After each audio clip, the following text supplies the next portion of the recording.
দর্শক, কিছু সময় আগেই বলেছিলাম যে একটি শিশুকে ধর্ষণ শেষে হত্যা করা হয়েছে, হত্যা করে বস্তার মধ্যে আটকে রাখা হয়েছে। এখন আমরা দেখতে পাচ্ছি যে সেই যে যার বিরুদ্ধে এই ধর্ষণের অভিযোগ উঠেছিল তার লাশ হয়তোবা পড়ে আছে। সেটি জনতা নিজের হাতেই তার বিচার করে দিল।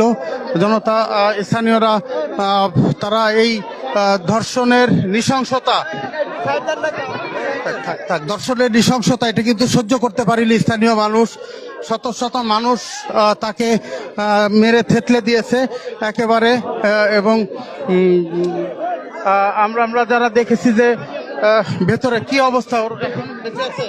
না না, এখন বেঁচে নাই।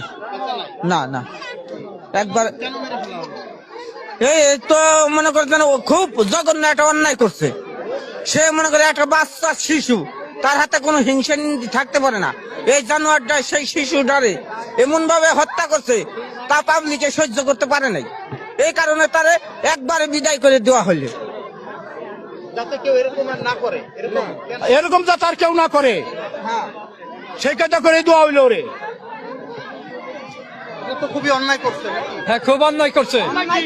অন্যায় করে তো সাদা হয়ে পাইলো, যে অন্যায় করছে এই অন্যায় সে সাদা বলে যাতে ওরে যেভাবে মারা ধরা হইলো, যাতে এরকম যাতে কেউ না করে, ওর দেয়া সবাই যাতে হেদায়ত হয়ে যায়। হ্যাঁ হ্যাঁ হ্যাঁ, এরকম সব মালিককে এরকম শাস্তি হবে। দর্শক, বলছিলাম এই চর নসিপুরের যে ঘটনা, চর নসিপুরে ক্লাস 1-এ পড়ে ছোট্ট একটি শিশু, সেই শিশুটি গতকাল বিকাল থেকে নিখোঁজ হয় এবং নিখোঁজ হওয়ার পর থেকেই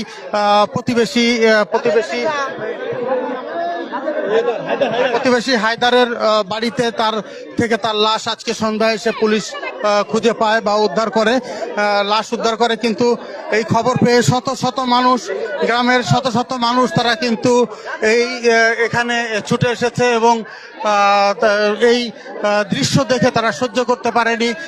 তারা ঘর ভেঙে তারা এই ঘরের মধ্যে প্রবেশ করে এবং যার বিরুদ্ধে এই ধর্ষণ এবং হত্যার অভিযোগ উঠেছিল তাকে নিজের হাতেই স্থানীয় জনতা বেধড়ক পিটিয়েছে এবং বলা হচ্ছে যে সে এরই মধ্যে মারা গেছে, সেটি জনতার বলছে।